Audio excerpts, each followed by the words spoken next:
When my back's against the wall, I order a chink call girl, or I box some rounds with Richie the Puerto Rican southpaw at Clancy's gym. Did you start my novel yet? What's that? I thought Dave's science fiction novel or whatever it was stupid and sucked and was a waste of time. Breaking Point. Did you start that? No, I haven't yet, so. It was hard to read. It was poorly written.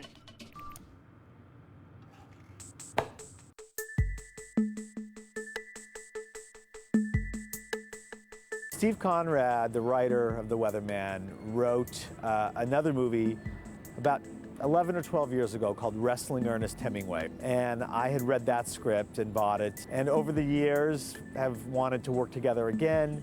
And he wrote The Weatherman and he sent it to me. And I read it and said, this is one of the most unique scripts and funniest and most touching scripts I've read in my career as a producer. I really wanted to try something in a completely different direction. And about 2 months later, I read Steve Conrad's script, The Weatherman. And it was just completely opposite for me in its challenges, because it's not really built on a plot or a genre. It's really built on a kind of accumulation of details and emotions that became the structure and the story, and it's really deftly written. You're a real blue ribbon fuck. When you're making a genre picture, it's all about the language that's been established before and how you manipulate that language and how you play to those expectations. When you're making The Weatherman, there really isn't anything to go to. You look at life. So you kind of zoom into this, and the little bumps become dramatic. They become emotional. It's like an emotional structure, really, to the film. And it all happened under a year, actually, from buying it to interviewing directors, hiring Gore, getting Nick Cage, getting Michael Caine, and the studio saying yes. It's all happened under a year, which is pretty unusual, but the script was that good. We spent a good 6 months before the production. It's working on the story, and you can tell from Gore's pictures, his earlier pictures, that he's a really hard-working director and that he comes with a plan. Like, he sees the movie before he starts to film the movie. And if a director comes prepared like that, it makes it easier for everybody else to do their jobs. Everybody has a pretty good idea what he's hoping to get on film. Steve Conrad is somebody I would love to work with again, because I think he's got a very unique way at looking at things. And if I have a problem and I feel like the movie's not coming together, we really collaborated and got together, and he would take my proposed solution to the problem as a way of understanding the problem I'm having, and then he would find a different solution that was better. One of my first reactions was that it seemed to be incredibly honest, the screenplay to The Weatherman. It had a lot of twists and turns in it. It had surprises. I didn't know which way it was going to turn out. A lot of emotion. I felt it gave me an opportunity to express some range. And I hadn't played anything like this before, you know. I've never played a weatherman. Our Sprit Snipper of the week with a high of just 24.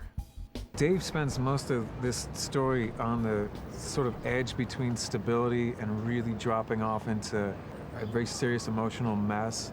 One of the things that has rubbed him the wrong way about his career is during his 5-day forecast, he's been asked to select the coldest upcoming day and to label that day the Sprit Snipper. Hey. Hey. It's been cold.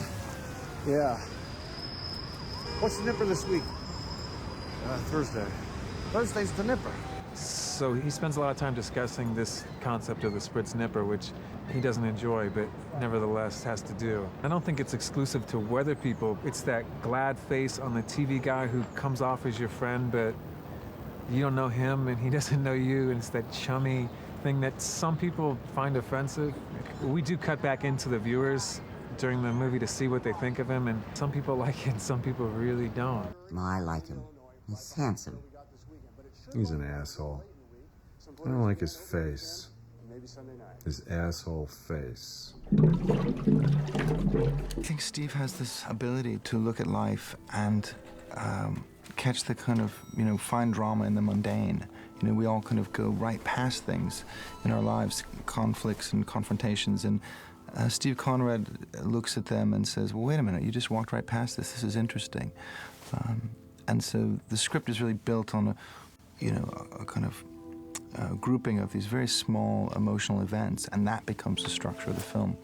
Mild in the northwest. As this high-pressure system gives way, we'll see warm temp. There's a kind of weather guy in the world that you see on TV who, you get the sense that they don't really know the stuff, they're just reading the stuff, and I think some of them rub people the wrong way for whatever reason. But when I was a kid in South Florida, there was our local weather person was doing a remote on the sidewalk, and I was in a car with my older brothers and some friends, and we'd just gotten back from Arby's and we all had milkshakes, and one of my brother's friends thought it'd be a good idea to try to hit him with this milkshake as we went by.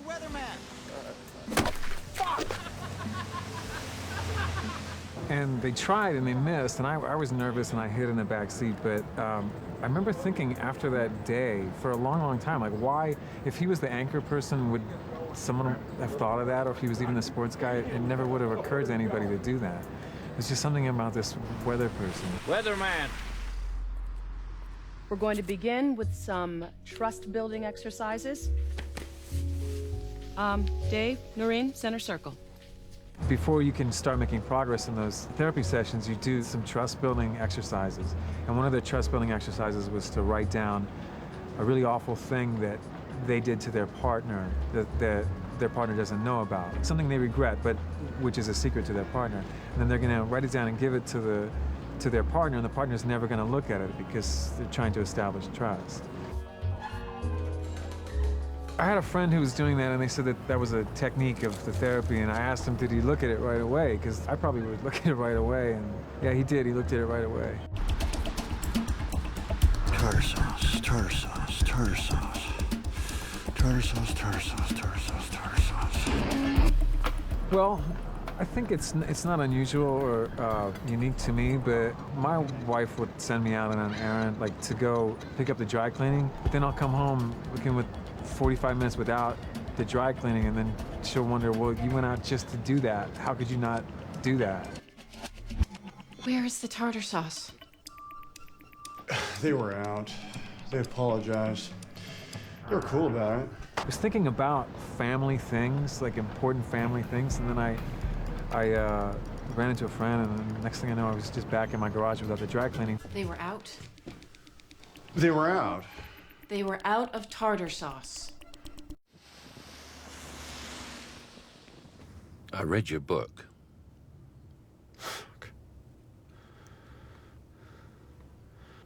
It's just what I do, David. I've practiced and I've gotten good. Like you in the weather business. There's that myth that you hear a lot, and I don't know if it's American or worldwide, but it's that the apple doesn't fall far from the tree, that idea about fathers and sons, but I think that it's not particularly true. I think the apple falls really far from the tree.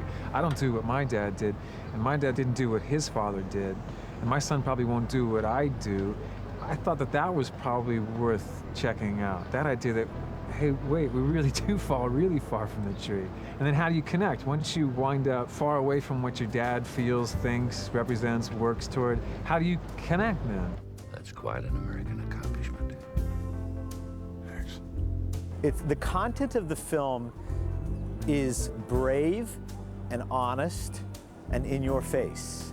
And I think it needs to be that. And I think audiences want that. I don't think they want everything sugar-coated. And the movie does not sugarcoat anything. It's very honest in its telling of a man's life with women, and a man's life with career, and a man's life with his inner thoughts and what he's feeling throughout his daily life. I think there's a lot of Dave Spritz in Steve Conrad. I really do. I think he's opened himself up with the screenplay, and he's kind of spilled his guts on the table. And I think that in itself is brave. I think he's the kind of writer who gets on the subway and observes things. Instead of getting on the subway and reading a book, Steve's looking at the guy on the subway who's, you know, trying to get his daughter to school, and he's looking at our life now. And in that way, I think he's discovering new emotional language, and that's sort of what I think what makes him completely unique as a writer. I think for Dave, he starts the movie where he still thinks he has all those options, and you know, the lucky ones realize it. You know, there's people who go their entire life not realizing who they've become. You know, Dave is one of the lucky ones. He actually realizes who he is and comes to terms with that. I think that story will always be relevant.